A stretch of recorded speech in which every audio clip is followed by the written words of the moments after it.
Well, hello, all you hexavloggeries and hexavloggerettes. I'm going to start with my awkward situation. So, I'm a bit of a singer, a bit of a showboat, I guess you could say, and I have an elevator in my apartment. And sometimes when I'm riding in the elevator, especially when I'm alone on the elevator, especially I'll be riding up with another person, and then that person will get off on their floor, and as soon as the door closes, usually I break into song. But sometimes what happens is I'm still singing my song by the time I get to my floor or by the time I get to the bottom.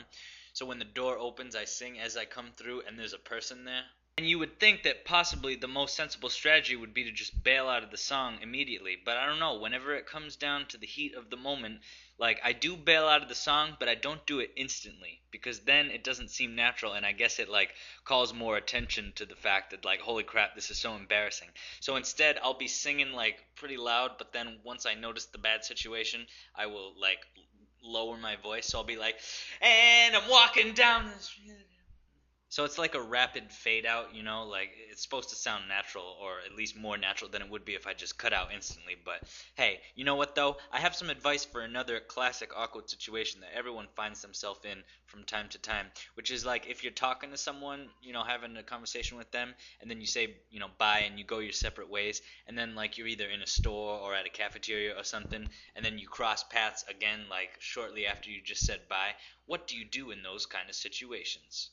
Because one time I was with some of my college peeps and this question came up, and I told them what I do, and I think this works pretty well, is I'll just say, oh, hello again, because it's kind of quirky, and one of my friends in the group was telling me, you can do that because you're crazy, but for someone who's normal and more reserved like me, I can't do that. So I don't know. I think other people besides people like me can do that. I think you should try it the next time the situation arises. And as far as the procrastination thing, I've been trying to work on this. I think I'm getting better at it, but it's a vicious cycle. It's I check my email, I check the YouTube, I check the Facebook, maybe I'll check the Twitter. I really don't check Twitter that much, but what kills me is that I'm always looking at the jump in YouTube thing to see how many views, especially if I put up a video in the last couple days, I see how many views it's been getting.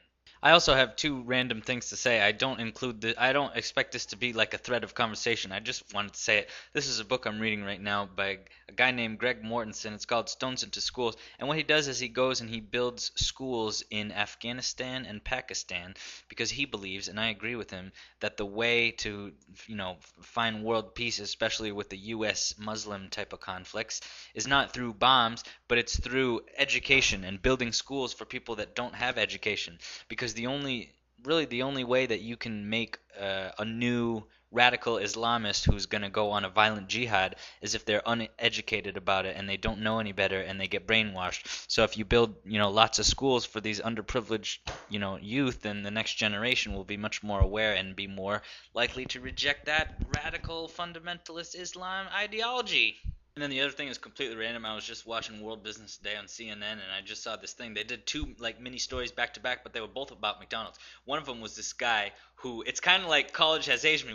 But what he did was with a Happy Meal. He took a Happy Meal and then took a picture of it every day for 6 months to see what happened because he thought it would go moldy and stuff. But instead, it didn't go moldy. But at the end of 6 months, the beef patty was hard as a rock. He was banging it against the table, going tick tick tick tick. That's random. And also in Hong Kong now at McDonald's, you can have a wedding at McDonald's. Isn't that amazing? Wow, terrific, fantastic. Ha ha ha ha ha. Finish!